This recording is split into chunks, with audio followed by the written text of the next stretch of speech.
The water flowing through your tap right now has an origin story stretching all the way back to deep space. Much of it was delivered to early Earth by ancient icy comets bombarding the surface. We can track this delivery system by measuring the DH ratio in interstellar objects like Comet 3I Atlas. The DH ratio measures the proportion of deuterium, a heavy isotope of hydrogen, to regular hydrogen. By matching the specific isotopic signature of space ice to the water in our oceans, we can trace its cosmic lineage. This visualization shows the molar mass of water compared to structurally similar molecules like hydrogen sulfide or ammonia. Based strictly on its low mass, H2O should exist entirely as a vapor at room temperature. It remains a liquid because of unique hydrogen bonds that constantly break and reform between the oxygen and hydrogen atoms. These bonds create a flexible, stable liquid matrix, the exact environment required for proto-metabolism, the early chemical reactions that eventually evolved into cellular life.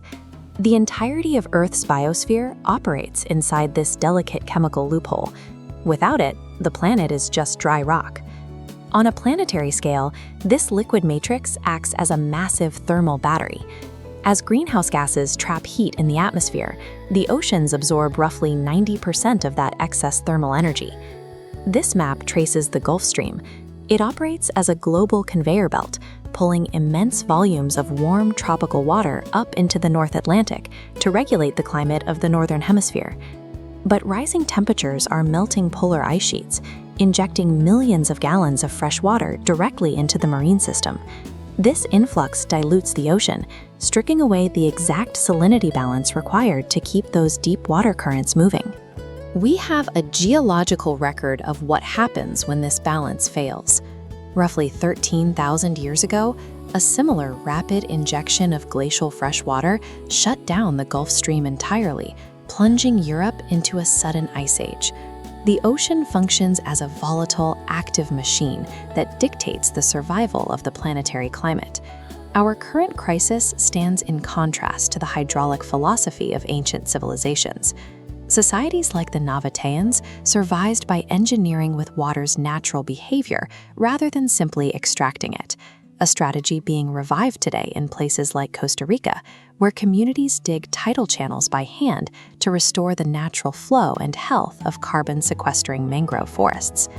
The ancient Nabateans built their capital at Petra in one of the driest environments on Earth. Rather than depleting deep groundwater, they carved highly precise, gravity-fed channels directly into the canyon walls to capture and funnel every drop of runoff from rare desert storms into storage. Modern hydraulic engineering took the opposite approach, relying on relentless extraction. The United Nations recently analyzed the result, declaring that humanity has officially entered an era of global water bankruptcy.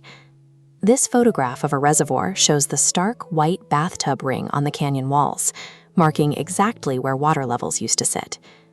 We have consistently overdrawn our easily accessible surface waters, our hydrological checking accounts, and we are now rapidly draining the deep aquifer savings accounts that take millennia to refill. The human cost of this depletion is already visible. Over the last 5 decades, 410 million hectares of wetlands have disappeared. As local supplies vanish, water-related violent conflicts have nearly doubled since 2022. Decades of severe over-extraction have permanently erased historical hydrological baselines. There is no natural normal state left for these basins to return to. With our groundwater baselines now effectively bankrupt, securing a reliable water supply requires looking past the ground and extracting it directly from the air. This diagram illustrates the structure of a metal organic framework, or MOF. An MOF is a highly porous, programmable nanomaterial built with a cage-like molecular lattice, giving it a massive internal surface area, sometimes up to 7,000 square meters per gram. Because of that extreme surface area, specific MOFs can pull ambient water vapor straight out of arid desert air. The vapor molecules become trapped inside the lattice cages, and when exposed to natural sunlight, they condense and release as pure, drinkable liquid drops. Designing the exact molecular structure to maximize this yield used to require years of physical trial and error. Now, researchers use machine learning algorithms, specifically random forest models.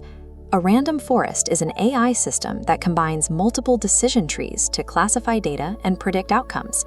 This allows scientists to rapidly screen and design the optimal MOF structures in a fraction of the time. Bypassing the collapse of our surface hydrology means we must literally mine the sky at a molecular level. While molecular atmospheric harvesting offers a vital survival mechanism, reaching a planetary equilibrium requires integrating these synthetic tools with the ecological restorations we have already begun, like those hand-carved mangrove rehabilitations. Water arrived on this planet as a cosmic anomaly, providing the exact chemical conditions needed to incubate life.